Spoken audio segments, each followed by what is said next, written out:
lanjutkan mengenal bahasa Yunani. Kali ini Kak Yona tidak memberikan terjemahannya.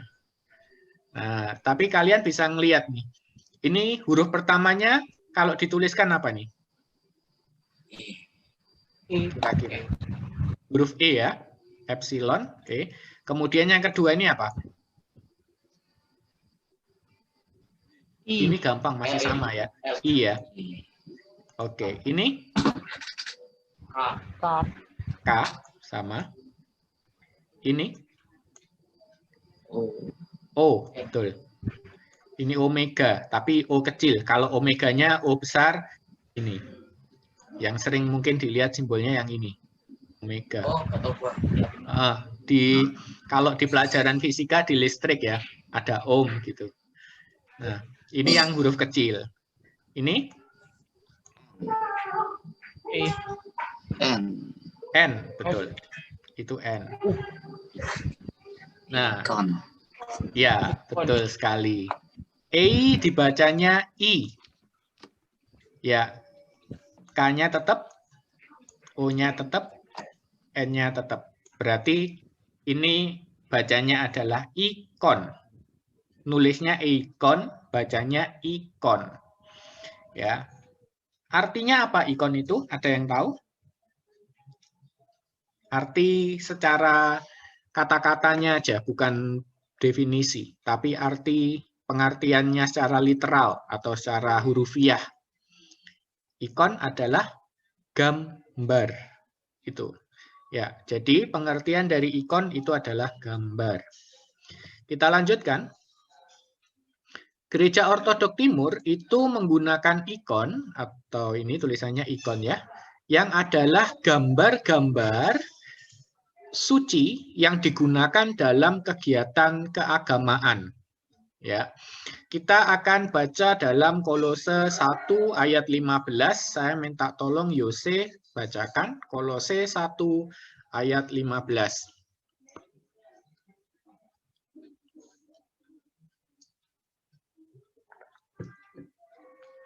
Kolose 1 ayat 15 ini. Ia adalah gambar Allah yang tidak kelihatan, yang sulung lebih utama dari segala yang diciptakan. Iya. Di sana mengacu ke siapa kira-kira ya? Gambar Allah yang tidak kelihatan itu mengacu ke siapa kira-kira? Roh Kudus. Ke siapa? Roh Kudus. Roh Kudus? Ayo, mengacu ke siapa itu? Bentar, Kak Yona lihatkan ya. Kolose 1. Di situ kan disebutkan ia adalah gambar Allah yang tidak kelihatan. Ia itu siapa? Ia itu berarti mengacu ke ayat sebelumnya ya. Di ayat 14-nya berarti. Di dalam Dia kita memiliki penebusan kita, yaitu pengampunan dosa. Kalau bicara soal penebusan, ya ini bisa ditelusuri ke atas-atas lagi, nanti pasti ketemu juga. Tapi kalau kita bicara tentang penebusan, berarti ini jelas. Tentang pribadi siapa ini? Pribadi? Yesus. Kristus atau Putra Allah. Ya, jadi di sana ia di sana mengacu kepada Yesus gitu. Kalau dalam bahasa aslinya Hos estin, dia yang adalah ikon tuteu, gambar dari Allah. Tu auratu, yang tidak kelihatan. Itu yang paling penting ya. Di sini, jadi ia itu adalah Kristus, adalah ikon atau gambar Allah yang tidak kelihatan. Itu ya. Jadi teologinya ikon di sini, mengapa gereja Ortodok Timur itu menggunakan ikon, karena bersesuaian dengan teologi dalam kitab suci. Karena kitab suci itu menyatakan bahwa Kristus itu adalah ikonnya Allah yang tidak kelihatan. Kenapa dia disebut sebagai ikonnya Allah yang tidak kelihatan? Karena ia menjelma menjadi daging yang bisa dilihat, yang bisa diraba, ya, itu bukan diterawang ya, nanti jadi uang palsu. Oke. ikon ini disebut juga sebagai jendela surga. Kenapa kok disebut sebagai jendela surga? Karena sekilas secara teologis menunjukkan ke kita apa yang akan kita alami kelak di dalam kekekalan. Kak Yona ambilkan salah satu contoh ikon ya.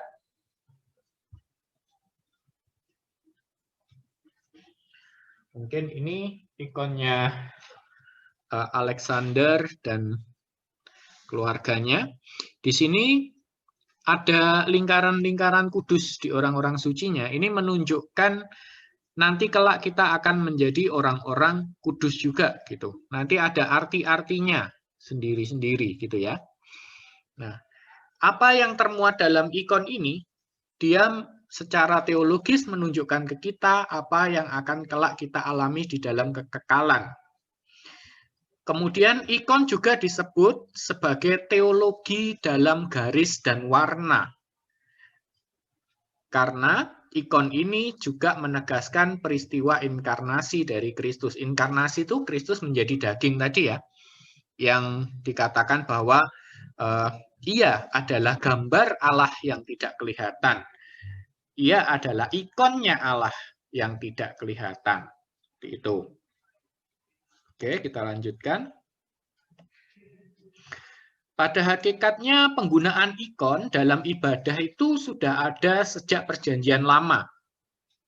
Di mana di Kemah Suci Tabernakel itu menggunakan gambar kerubim pada tirai-tirainya, merupakan bentuk awal dari sebuah ikon. Kita akan baca di dalam Keluaran 26 ayat 31 yang ini.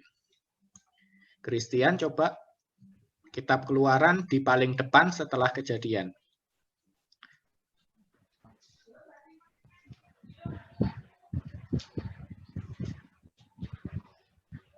Keluaran 26 ayat 31.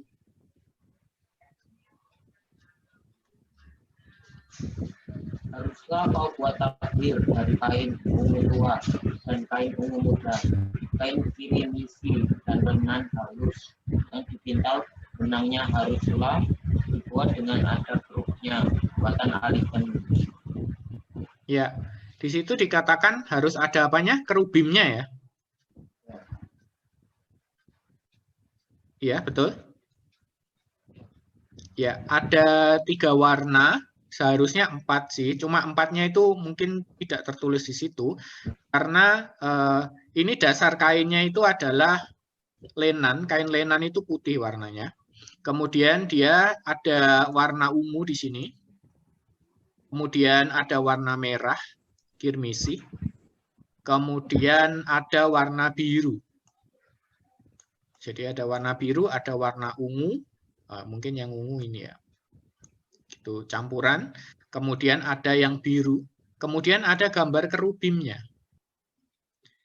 Ya, kerubim itu apa toh? Kerubim itu seperti malaikat, tapi dia tingkatannya lebih dekat dengan tahta sorga gitu ya, tahtanya Allah gitu. Jadi tingkatannya yang di atas. Digambarkan dulu waktu kita bicara soal Injil memiliki 4 muka. Yang pertama muka manusia, kemudian muka singa, lembu, dan kemudian burung nasar atau burung raja wali. Tuh. Nah, ini sudah ada di dalam Perjanjian Lama. Umat Yahudi itu kemah sucinya punya tirai, ini di dalam ruang kudus ya. Di dalam ruang kudus itu ada tirainya seperti ini, kemudian ada gambarnya kerubim. Ini mungkin tidak tepat seperti ini karena sekarang itu kan umat Yahudi nggak punya kemah suci. Mereka pakainya sinagoga, bukan lagi kemah suci. Tapi ini waktu zaman Musa dulu. Zaman Musa itu seperti ini tirainya. Kemudian waktu zaman Tuhan Yesus masih ada bait sucinya. Ada tirainya juga. Ketika Tuhan Yesus mati itu baru tirainya ini sobek gitu ya. Tirai ini yang sobek, terbelah jadi 2 gitu. Jadi bisa ngelihat ke ruang Maha Kudus. Gitu. Nah, pada tahun 70-an, bait suci itu dirobohkan oleh orang-orang yang waktu itu perang ya. perang itu dirobohkan, kemudian sampai sekarang belum ada bait suci untuk umat Yahudi, maka mereka menggunakan sinagoga. Jadi mereka ibadahnya di sinagoga. Bentuknya ya lain sama kemah pertemuan ini, nggak ada mezbah korban bakarannya, kayak gitu-gitu nggak ada. Cuma mungkin Taurat aja. Jadi hukum Taurat yang ditahtakan di situ dalam bentuk ya kitab, bukan dua loh hukum Musa itu ya. Oke, kita lanjutkan. Nah, sejarah ikon ini. Selanjutnya dalam perkembangannya, umat Yahudi juga membuat ikon-ikon dalam sinagoga mereka. Karena tadi tahun 70 bait Allah sudah dihancurkan ya. Tapi masih ada ikon-ikon tuh. Hal ini bisa dilihat pada penemuan arkeologis sinagoga Dura Europos pada sekitar tahun 244 Masehi. Jadi bentuk sinagoganya seperti ini, ada gambar-gambar di dindingnya ini. Ini Kak Yona ambil salah dua, bukan salah satu, salah dua. Ini adalah peristiwa Musa membelah lautan. Jadi ini kayak pasukan-pasukan Firaun ini ya. Terus kemudian ini ada ikan-ikannya yang terbelah. Ya ini kayak terbelah gitu ya. Terus kemudian lewat, ini baru ditutup, kemudian orang-orangnya tenggelam. Seperti itu. Terus kemudian ini peristiwa pengurapan Daud. Ini pengurapan Daud. Jadi pengurapan Daud yang dipilih menjadi raja. Kayak gitu. Jadi ini masih banyak lagi yang lainnya di ikon-ikon mereka. Kita lanjutkan. Dalam Kristen sendiri sekarang. Ikon pertama kali dibuat oleh Sang Kristus sendiri, yakni gambaran wajahnya pada ikon dari Edessa atau yang disebut sebagai mandilion. Mandilion itu bahasa Yunani untuk handuk kecil.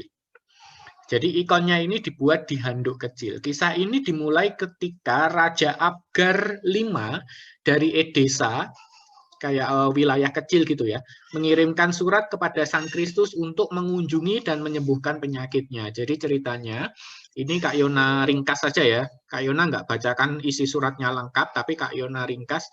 Raja Abgar itu kasih surat ke Tuhan Yesus, minta agar Tuhan Yesus datang ke Edessa untuk menyembuhkan penyakitnya. Karena Raja Abgar ini dengar-dengar Tuhan Yesus itu bisa menyembuhkan tanpa obat-obatan, gitu.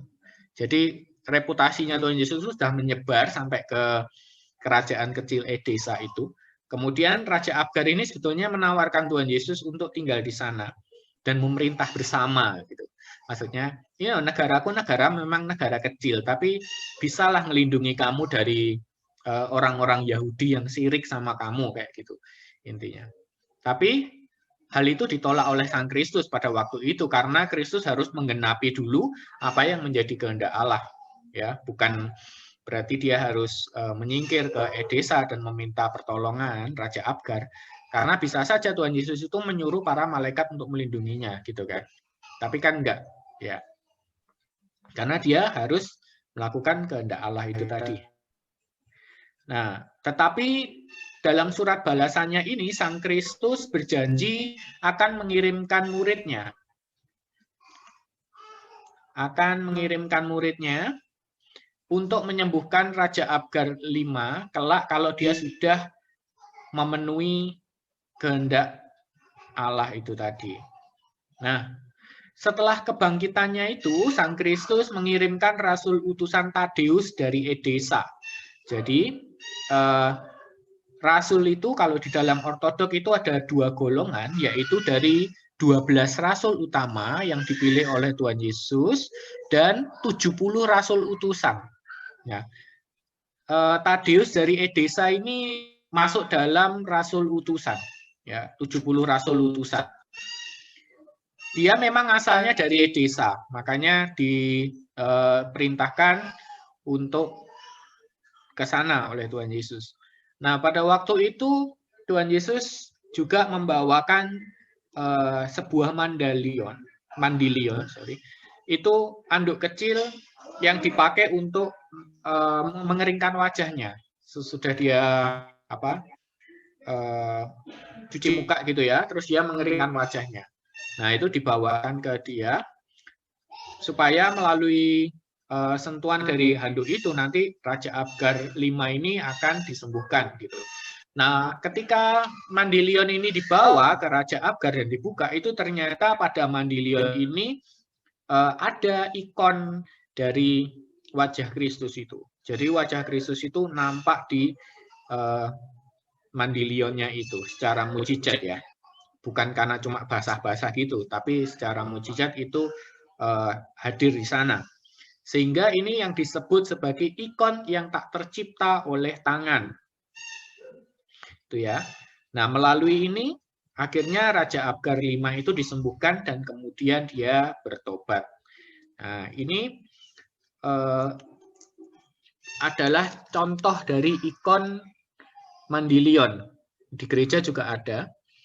Jadi contohnya kayak gini, ini kayak ada handuknya gitu ya. Terus kemudian ada gambar wajah Tuhan Yesus. Seperti itu. Ini contoh yang kecil. Tuh.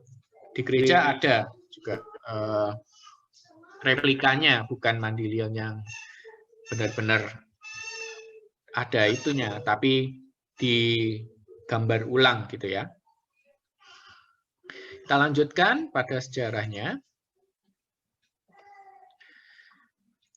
Selanjutnya, tradisi Rasuli menyatakan bahwa Sang Penginjil Lukas itu juga sempat membuat ikon Kristus dan Sang Theotokos.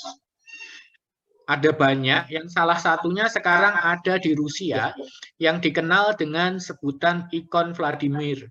Theotokos dari Vladimir ini ya. Ini ikonnya. Theotokos dari Vladimir. Ini konon yang melukiskan adalah Santo Lukas atau Sang Penginjil Lukas. Tuh. Ada banyak, kalau nggak salah sekitar 5 atau 6 ikon yang dibuat oleh Sang Penginjil Lukas. Karena Sang Penginjil Lukas ini tabib sekaligus dia juga artistik, jadi seorang seniman gitu. Ya. Loh, Kak Yona, kenapa kok gini-gini tidak dimasukkan ke dalam kitab suci? Karena tidak semua hal itu bisa dimasukkan ke dalam kitab suci. Nanti kitab sucinya penuh. Banyak banget. Karena ada banyak banget yang terjadi dalam tradisi Rasuli. Sedangkan waktu itu kertas itu cukup mahal biayanya. Ya. Jadi memang nanti akhirnya tradisi Rasuli seperti ini akan dituliskan tapi bertahap. Nggak secara langsung dituliskan dalam kitab suci itu. Dituliskan bertahap dalam tulisan Bapak Gereja siapa, dalam tulisan sejarawan siapa, seperti itu ya. Oke. Selanjutnya, ikon-ikon juga banyak ditemukan pada katakombe gereja perdana. Katakombe ini apa? Katakombe ini adalah kuburan ya, kuburan yang di bawah tanah. Yang tertua adalah pada katakombe Priscilla di Roma, itu akhir pada abad kedua, berarti 190 sekian gitu ya, mendekati tahun 200 ya. Abad kedua kan sampai tahun 200, berarti mendekati tahun 200. Ini salah satu, Kak Yon ambilkan aja ikon yang ada seperti ini. Ini adalah ikon gembala yang baik. Ya, jadi mungkin dari ceritanya Tuhan Yesus sebagai gembala yang baik itu diikonkan, bentuknya seperti ini. Samping ada ikon-ikon lain lagi yang lebih primitif bentuknya. Maksudnya bentuknya lebih primitif gimana? Nggak ada bentuk warna-warna seperti ini. Ini sudah lumayan nih, ada warna merah, ada warna biru di sini. Ini orangnya sudah diwarnai. Ada yang ikonnya penuh hitam gitu ya, cuma bentuk bayangan gitu, karena mungkin alat-alatnya juga masih primitif, mungkin di bawah tahun 190 itu gitu. Ini yang lebih mendekati modern, sudah alatnya sudah lumayan bagus. Oke. Tentang ikon yang terjadi di luar gereja ortodok. Gereja Ortodok Timur sendiri belum menetapkan posisinya mengenai keaslian kain kafan Turin dan kerudung Veronica yang ada di Katolik Roma. Jadi Katolik Roma itu punya kain kafan Turin ya, seperti ini. Dan juga kisahnya itu ada Santa Veronica yang ketika Tuhan Yesus menuju ke Bukit Kalvari untuk disalibkan itu dia jatuh 3 kali kan. Nah, salah satu ketika dia jatuh itu ada Santa Veronica yang mengusapkan handuknya ke Tuhan Yesus. Sehingga kabarnya itu wajahnya tercetak di kain handuk atau kerudungnya Veronica itu ya. Kita tidak mau tergesa-gesa dalam menempatkan posisi. Gereja Ortodok Timur itu belum menempatkan posisi apakah ini asli ataukah ini palsu. Tetapi tampaknya tanggapan secara umum itu bersifat positif. Jadi kita juga nggak menghakimi, oh ini pasti palsu gitu. Oh ini pasti asli, enggak gitu. Tapi kita bersikap positif juga. Maksudnya kalau misalkan mau dibuat sebagai bentuk pembelajaran juga nggak masalah gitu ya. Ini adalah tampilan wajah yang tampak di kerudung Veronica. Kalau yang ini adalah di kain kafan Turin ya. Ini kain kafan Turin. Yang ini kain kafan Turin.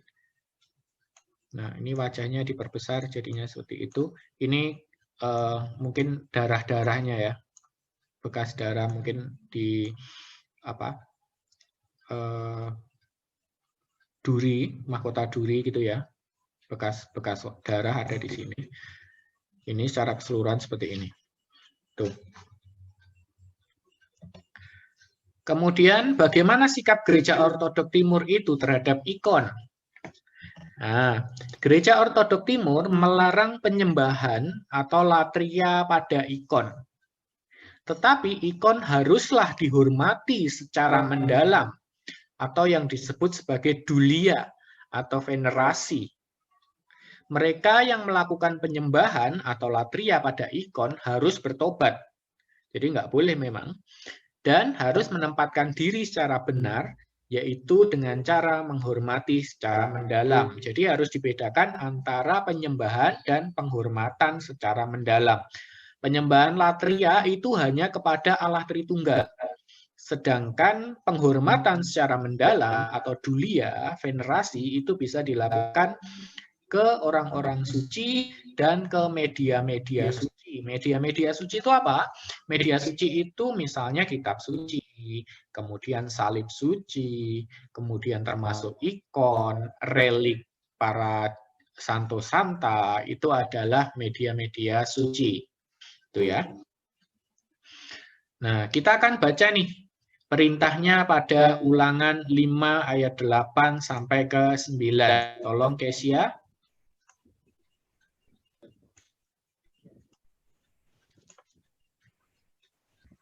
Ulangan 5 ayat 8 sampai 9.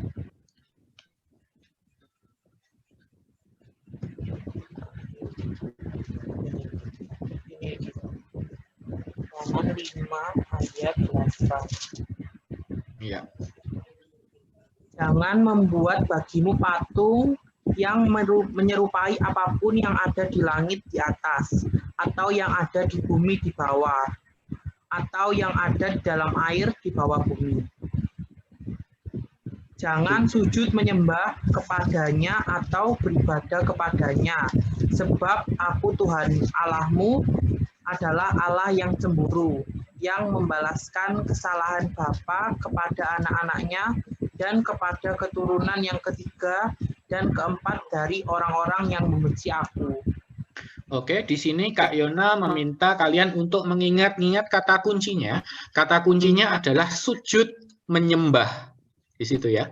Kata kuncinya adalah sujud menyembah. Berarti di sini merupakan bentuk latria atau penyembahan. Ya. Oke. Itu diingat-ingat dulu, nanti akan kita gunakan. Kemudian selanjutnya dalam sejarah gereja sekitar tahun 726 sampai 842 Masehi itu muncul ajaran heterodok. Heterodok itu berarti yang berbeda dengan ajaran ortodok, yang didasari oleh pernyataan, boleh nggak sih Allah itu digambarkan? Berdasarkan ulangan ini tadi, gitu ya. Nah, pertanyaan bolehkah Allah itu digambarkan itu muncul dari pengaruh banyak hal ya. Yang pertama juga dari pengaruh Yudaisme sendiri atau pengaruh umat Yahudi yang menyatakan bahwa Allah itu nggak boleh digambarkan dalam bentuk apapun gitu, ya, gitu. Terus kemudian yang kedua adalah dipengaruhi oleh teologi Islam, di mana di dalam teologi Islam itu memang Allah tidak boleh digambarkan karena di dalam bahkan Sang Firman itu di dalam Islam pun tidak digambarkan karena Sang Firman itu kalau di dalam teologi Islam nusul menjadi Quran atau turun menjadi Quran, bukan turun menjadi manusia seperti di dalam Kristen. Kalau di dalam Kristen sabda Allah itu inkarnasi menjadi manusia, itu ya. Itu pengaruh. Kemudian juga pengaruh dari Kristen sendiri, dari Kristen monofisit. Monofisit ini meyakini bahwa Tuhan Yesus itu sepenuhnya ilahi kodratnya. Nggak ada kodrat manusianya, itu cuma bayangan saja. Jadi kayak kita ngelihat Tuhan Yesus yang sebagai manusia jalan-jalan itu dianggap sebagai cuma ilusi gitu ya. Ya Tuhan Yesus itu roh gitu sebetulnya. Cuma kita cuma ngelihat ilusinya aja. Karena dia maha bisa, jadi dianggap bahwa menggambarkan Allah itu tetap nggak boleh, gitu. Nah, dari pengaruh-pengaruh ini maka mempengaruhi kehidupan kekristenan pada saat itu, sehingga muncullah ajaran yang disebut sebagai ikonoklasme. Ikonoklasme ini kalau diterjemahkan secara literalnya adalah penghancur ikon. Nah, ini gambarnya orangnya lagi ngancurin ikon ya. Gambar yang di atas ini orangnya ini ikon, mungkin ada di fresko gereja atau apa dihancurin gitu ya, ditetelin gitu. Nah, pendukungnya dari gerakan ikonoklasme ini disebut sebagai kaum ikonoklas. Ada juga kebalikannya yaitu ajaran ikonolatria.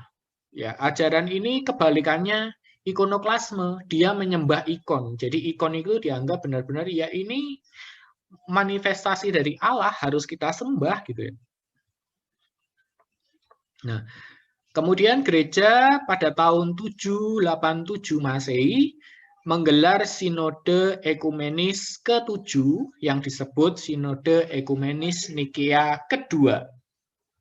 Karena Sinode Ekumenis Nikea I itu pada tahun 325, itu sinode yang pertama. Berarti dalam gereja ortodok itu sinode ekumenis atau konsili ekumenis itu yang pertama 325 itu di Nikea, disebut Nikea I. Diakhiri juga di Nikea, yaitu Nikea II, sinode ekumenis ke-7. Pada tahun 787, ajaran ikonoklasme dan ikonolatria ini keduanya ditolak dan dikutuk oleh gereja. Gitu ya. Tapi ini perhatikan nih, ini tahunnya adalah 787 Masehi ya. Tapi ternyata gerakan ini masih ada setelah konsili ekumenis itu digelar. Jadi masih ada beberapa tahun ini, lebih dari 40, mungkin sekitar 60 sekian tahun ya. Dari 787 ke 842. Ini masih ada bentuk-bentuk ikonoklasme. Jadi mereka masih menghancurkan ikon gitu. Dan beberapa malah menyembah ikon.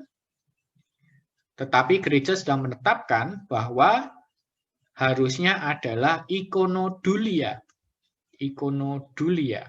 Tadi kata dulia, dulia itu penghormatan mendalam. Berarti di sini secara literal adalah yang menghormati ikon. Jadi yang ditekankan di sini, ikon tidak boleh disembah dan juga tidak boleh dihancurkan secara menghina gitu ya. Nggak boleh. Boleh dihancurkan ketika ikon itu rusak, tetapi dengan aturan tertentu. Dalam gereja ortodok dibakar.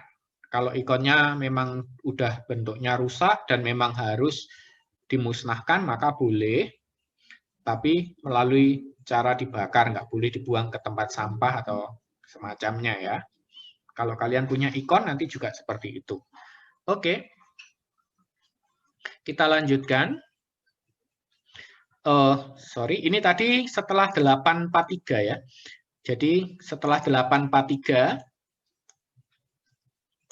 barulah gereja ortodok ini memperoleh kemenangan atas posisi ajarannya, yaitu sebagai ikonodulia. Nah, ini diperingati sebagai hari kemenangan ortodoksia di dalam pesta gereja.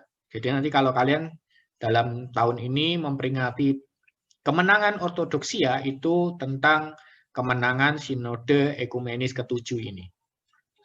Oke, kita lanjutkan. Nah, kita akan lihat nih pada Kejadian 33 ayat 1 sampai 3. Kak Yona akan bacakan. Bentar ya. Kejadian 33 ayat 1 sampai 3. Yakub pun melayangkan pandangannya, lalu dilihatnyalah Esau datang dengan diiringi oleh 400 orang.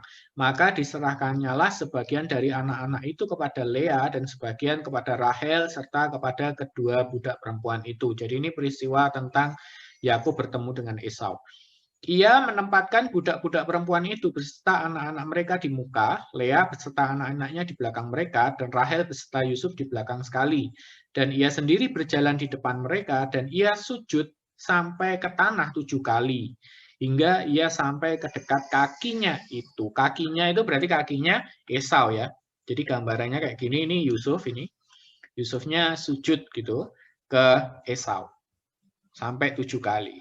Nah, sekarang kita lihat peristiwa ini. Apakah pemaknaan sujud ini berarti melanggar perintah di dalam Ulangan bahwa dia menyembah Esau? Ya, kita akan lihat nanti ya. Kita bandingkan dengan peristiwa-peristiwa lainnya. Oke, peristiwa lainnya adalah pada Kejadian 42 ayat 6. 42 ayat 6. Sementara itu Yusuf telah menjadi mangku bumi. Mangku bumi itu kayak pemerintah gitu ya. Pemerintah yang cukup berkuasa di negeri itu. Dialah yang menjual gandum kepada seluruh rakyat negeri itu. Jadi ketika saudara-saudara Yusuf datang kepadanya, mereka menghadap dan sujud dengan mukanya sampai ke tanah. Ini gambarannya, ini Yusuf ya. Yusufnya pakai baju kayak Firaun gini karena dia sebagai pemerintah Mesir pada waktu itu. Terus kemudian saudara-saudaranya sujud, ini sujudnya belum sampai ke tanah ya, tapi dalam ayatnya dikatakan bahwa sujudnya itu sampai ke tanah ke Yusuf. Apakah ini bentuk penyembahan? Apakah ini bentuk latria? Kita akan lanjutkan. Pada Daniel 3 ayat 4 sampai 12. Daniel 3 ayat 4 sampai 12. Kak Yona bacakan supaya cepat. Dan berserulah seorang bentara dengan suara nyaring, beginilah dititahkan kepadamu hai orang-orang dari segala bangsa dan bangsa dan bahasa. Demi kamu mendengar bunyi sangkakala, seruling, kecapi, rebab gambus, serdam, dan berbagai jenis bunyi-bunyian, maka haruslah kamu sujud menyembah patung yang telah didirikan Raja Nebukadnezar itu. Ya. Terus kemudian Kak Yona lompat pada ayat 12, ada beberapa orang Yahudi yang kepada mereka telah Tuanku berikan perintah atas wilayah Babel, yaitu Sadrak, Mesak, dan Abednego. Orang-orang ini tidak mengindahkan titah Tuanku, ya Raja, mereka tidak memuja dewa Tuanku dan tidak menyembah patung emas yang telah Tuanku dirikan. Ya, ini posisinya, ini patung emasnya ya. Terus kemudian ini Sadrak, Mesak, dan Abednego, mereka tidak mau sujud menyembah kepada patung itu. Kita lanjutkan pada contoh yang lain, pada Perjanjian Baru, yaitu pada Kitab Wahyu. Ini adalah penglihatan yang dialami oleh Rasul Yohanes di Pulau Patmos. Kak Yona bacakan, dan aku Yohanes, akulah yang telah mendengar dan melihat semuanya itu. Dan setelah aku mendengar dan melihat, aku tersungkur di depan kaki malaikat yang telah menunjukkan semuanya itu kepadaku untuk menyembahnya. Itu ya. Ayat 9-nya Kak Yona lanjutkan, tapi ia berkataku, jangan berbuat demikian, aku adalah hamba, sama seperti engkau dan saudara-saudaramu, para nabi dan semua mereka yang menuruti segala perkataan kitab ini. Sembahlah Allah, gitu ya, itu perintahnya dari malaikat pada ayat 9-nya. Nah, kita akan lihat nih, apa sih perbedaan dan kesamaan dari keempat kasus ini? Ya, kita anggap aja ini kasus 1 gitu ya. Ini kasus 2, ini kasus 3, ini kasus 4. Yang mana yang dianggap sebagai penyembahan? Apakah kasus 1 ini adalah bentuk penyembahan? Kira-kira gimana? Apakah Yakub menyembah Esau? Tidak. Tidak, tentu tidak. Apakah kasus yang kedua ini juga dianggap sebagai penyembahan? Tidak. Tidak. Apakah saudara-saudaranya ini menyembah Yusuf? Tidak. Yusuf juga tidak ngomong, berdirilah sembahlah Allah. Enggak gitu ya, enggak menolak dia. Terus kemudian yang ketiga, apakah kalau misalkan Sadrak, Mesak, dan Abednego ini sujud, patung ini, apakah itu disebut sebagai penyembahan? Iya. Iya. Dalam kasus ini iya. Dalam kasus keempat, apakah Rasul Yohanes ini ketika sujud tersungkur ke malaikat itu disebut sebagai penyembahan? Tidak. Iya. Kenapa iya? Karena malaikatnya bilang, bangkitlah, sembahlah Allah, jangan sembah aku, gitu kan. Berarti malaikat ini tahu bahwa Rasul Yohanes ini posisinya menyembah, gitu. Kalau kita lihat di ayat 8-nya juga dia, Rasul Yohanesnya bilang, tersungkur di depan kaki malaikat yang telah menunjukkan semuanya itu kepadaku untuk menyembahnya. Ya, berarti di sini motivasinya Rasul Yohanes di sini tersungkur itu untuk menyembah malaikat sehingga malaikatnya menolak penyembahan itu. Gitu. Ya, kita lanjutkan supaya lebih jelas lagi. Nah, ini Matius 26 ayat yang ke-47 tentang pengkhianatan Yudas. Waktu Yesus masih berbicara, datanglah Yudas, salah seorang dari ke-12 murid itu. Bersama-sama dengan dia, serombongan besar orang yang membawa pedang dan pentung. Disuruh oleh imam-imam kepala dan tua-tua bangsa Yahudi. Orang yang menyerahkan dia telah memberitahu tanda ini kepada mereka. Orang yang akan kucium, itulah dia, tangkaplah dia. Dan segera ia maju mendapatkan Yesus dan berkata, salam Rabi, lalu mencium dia. Nah, ini Yudas mencium Tuhan Yesus ya. Apakah di sini mencium itu masuk dalam kategori penyembahan? Ya, kita pending dulu ini sebagai kasus 1. Nah, ini adalah kebiasaan umat Yahudi nih. Ini apa nih? Ini hukum Taurat. Jadi kitab Taurat. Kitab Taurat itu di dalamnya ini ada lembaran gulungan gitu ya. Dimasukkan ke dalam sini, kemudian ini tempatnya, dan tempatnya itu dicium. Kasus kedua. Apakah ini bentuk penyembahan? Kasus ketiga. Seorang ibu yang mencium anaknya. Apakah ini bentuk penyembahan kepada bayi? Nah, kasus keempat. Seorang yang menikah sungkem kepada orang tuanya. Yang Jawa ngerti ya, ini sungkem itu seperti minta doa restu gitu ya. Berlutut ke orang tuanya. Sujud, mungkin ada ya beberapa daerah yang sampai sujud ke orang tuanya. Tradisi Cina juga ada ketika menikah terus kemudian sujud kepada orang tua, itu ada. Nah, gimana nih? Apakah mencium yang kasus 1 ini adalah bentuk penyembahan kepada Tuhan? Gimana? Bukan ya? Bukan. Jelas bukan. Ini malah dia tujuannya ingin melukai atau berkhianat ya tujuannya. Yang kedua ini, apakah ini merupakan bentuk penyembahan kepada Taurat? Gitu. Apakah orang-orang Yahudi itu menyembah Taurat? Gimana menurut kalian? Gak apa-apa, salah nggak apa-apa. Nanti Kak Yona kasih tahu yang benar. Enggak. Juga. Iya. Iya. Iya, Menyembah. enggak. Sebagai bentuk penyembahan. Ayo, Padahal. bingung ya. Oke, kita lanjut dulu. Nanti kita bedah. Apa sih yang menyebabkan kok itu menyembah, kok itu enggak? Yang 3, ini nyembah bayinya? Apa enggak? Tidak. Enggak. Tidak. Sesayang. Ini Ya, sungkem. Yang 4, nyembah Bukan. orang tua? Enggak ya? menunjukkan rasa hormat. Iya, menunjukkan Enggak. rasa hormat. Oke, Karena hormat. next ya. Biar tambah bingung. Ini menghormat bendera. Ini menyembah Iya. bendera atau gimana? Enggak, Enggak menghormati. bendera. Iya, menghormati ya. Ini cium tangan Romo. Apakah ini menyembah Romo? Menghormati. Menghormati. Ini di depan salib dan ikon. Iya.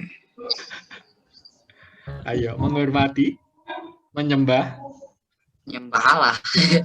Ayo, gimana? Allah. Menyembah. Oke. Menyembah. Apa sih yang menentukan dari tadi tuh? Posturnya sama kan ya? Posturnya tadi Yakub sama Esau sujud, ya. Terus kemudian pada kasus siapa tadi? Yusuf itu juga sujud, sama loh ya, sujud. Kemudian pada kasusnya Daniel, Sadrak, Mesak, dan Abednego itu juga sujud. Kemudian pada kasusnya Rasul Yohanes itu juga sujud. Yang membedakan tuh apa? Yang membedakan itu adalah hati. Di mana kamu menempatkan hatimu itu. Jadi bukan hal lahiriah yang dilakukannya. Bukan semua sujud itu pasti menyembah. Ada sujud yang menghormati, ada sujud yang menyembah. Karena Lukas 12 ayat 33 sampai 34 berkata, di mana hatimu berada, disitulah hartamu berada. Artinya adalah harta secara rohani, bukan harta emas, perak, dan permata, tetapi harta yang ada di dalam nus, harta yang ada di dalam batin kita. Sama juga dengan mencium. Mencium itu nggak selalu sayang. Mencium itu bisa ciuman Yudas Iskariot, ciuman pengkhianatan. Hati yang ada di baliknya itu hati yang berkhianat. Gitu. Ada ciuman penghormatan seperti umat Yahudi menghormati kitab Taurat, atau ketika kita mencium tangan seorang Romo pada kasus kedua ini. Ada juga bentuk penghormatan lain seperti hormat bendera, kemudian sungkem, itu adalah bentuk-bentuk penghormatan, bukan bentuk penyembahan, gitu ya. Ini pun juga yang ketiga, ini adalah bentuk penghormatan karena kita menghormati benda-benda itu, bukan latria kepada benda-benda itu, bukan latria kepada benda-benda suci itu, tetapi kita menghormati secara mendalam. Kaitannya dengan tadi, lia, bukan latria. Kalau latria itu lebih dalam lagi, yaitu roh kita arahkan kepada Allah Tritunggal. Itulah latria. Gitu ya. Jadi lahirnya dari mana? Dari hati, bukan dari posisi yang kamu tunjukkan. Gitu. Kalau kamu bersujud dengan seperti ini, tapi kamu latria, bisa nggak? Bisa saja, tapi kan keliru. Ketika kamu menyembah ikon, itu keliru. Gitu. Yang benar adalah ketika kita dulia kepada ikon, kita dulia kepada salib. Hormatan kepada salib. Tetapi kalau kita menyembah, kita latria kepada Allah. Itu ya. Jadi itu yang harus dibedakan. Posturnya bisa sama. Bahkan ketika postur sujud pun dengan gerundel misalnya, tidak dengan hormat, itu bisa. Gitu. Atau sujud dengan terpaksa, itu bisa. Itu ya.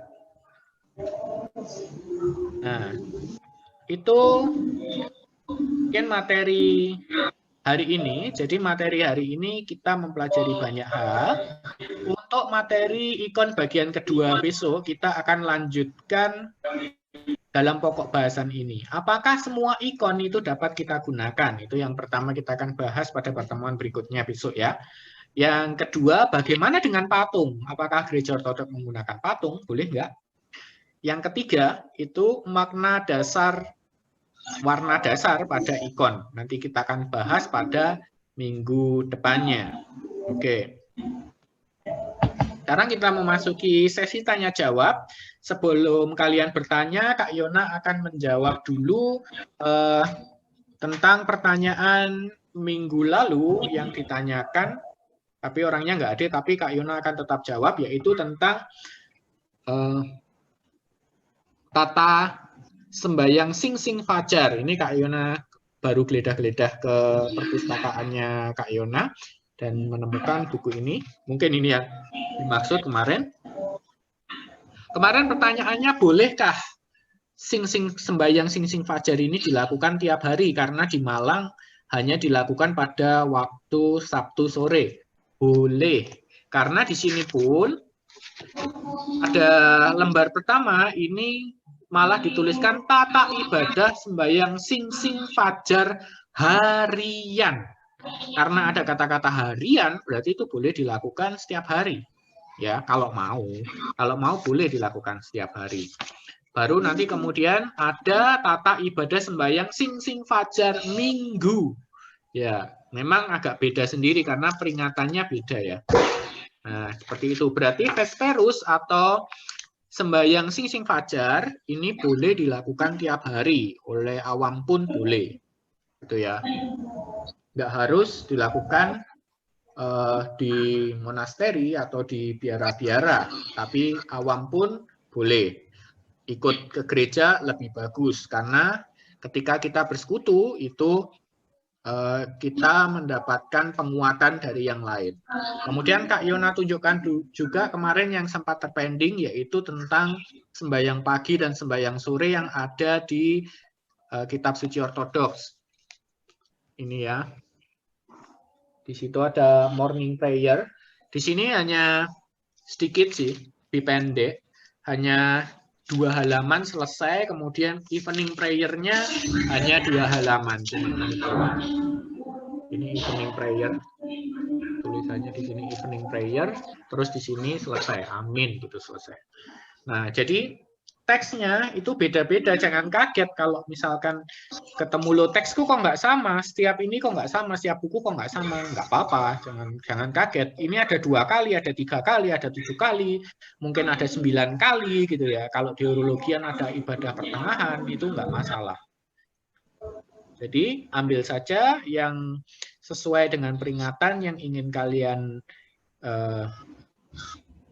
sembayangkan dan pahamilah maknanya secara mendalam, itu yang paling penting, dan berapa kalinya ya. Itu. Jadi sampai di sini mungkin Kak Yona buka untuk sesi bertanya. Siapa yang mau bertanya silahkan ya.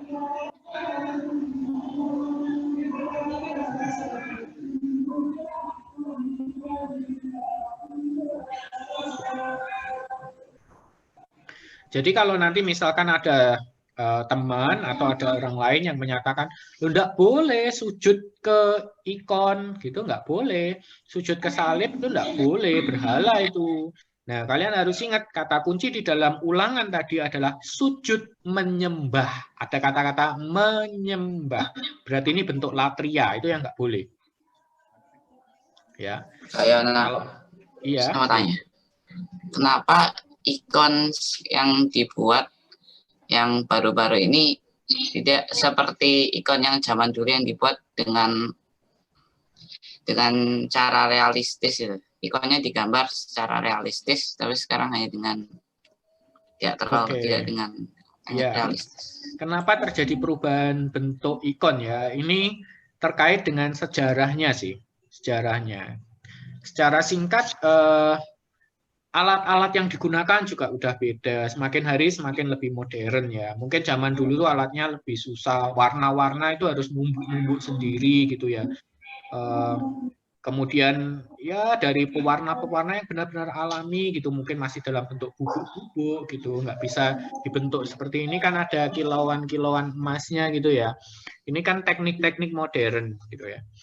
Nah itu nanti seiring dengan perkembangan zamannya sih, seiring dengan perkembangan zamannya dan penggunaan ikon yang diperkaya secara teologis. Jadi zaman dulu itu ikon hanya sekedar mengingatkan peristiwanya lebih ya. Ini peristiwanya apa? Misalkan tadi tentang peristiwa Yesus sedang cerita gembala yang baik gitu ya. Tapi kan teologinya kurang mendalam. Nah, nanti pada era perkembangannya, pada era Bizantium, nanti mulai diterapkan aturan warna-warna yang membuat ikon itu bisa terbaca oleh orang yang buta aksara, buta huruf. Karena tidak semua orang itu bisa membaca. Kak Yona berkata bahwa tidak semua orang itu bisa membaca, itu bukan hanya di era modern seperti ini.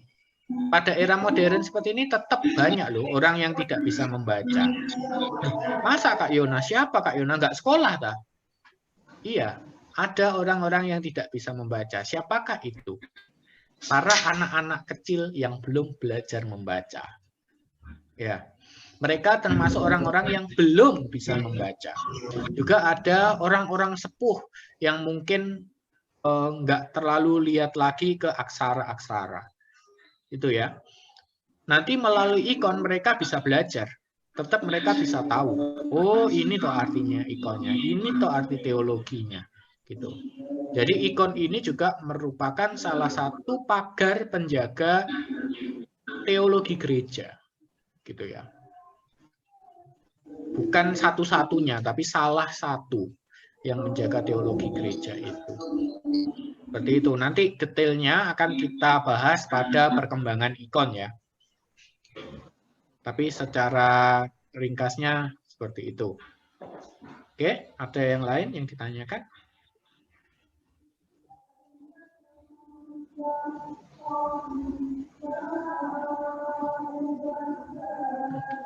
Kalau tidak ada yang ditanyakan, mungkin ada tambahan dari Romo atau kita tutup atau gimana?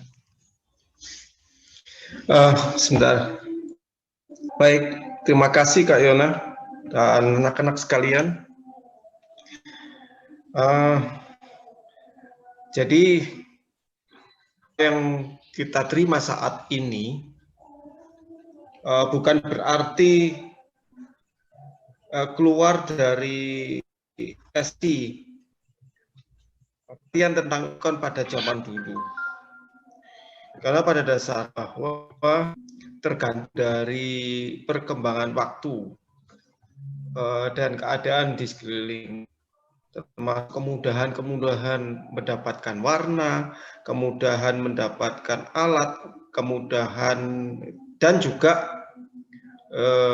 perkembangan orang yang dapat berusaha untuk mengerti apa maksudnya. Ini karena pola manusia sekarang kan bertambah-tambah, sehingga ketika bentuknya semakin tetapi teknik dan cara untuk menggambar itu tetap pada garis yang sudah ditentukan. Misalnya gereja ortodoks tetap pada akhirnya, walaupun mungkin ini sangat banyak sekali kemudahan untuk mendapatkan warna, tetapi sampai sekarang gereja ortodoks menggambar ikon yang benar itu adalah memakai tanah atau bahan alami.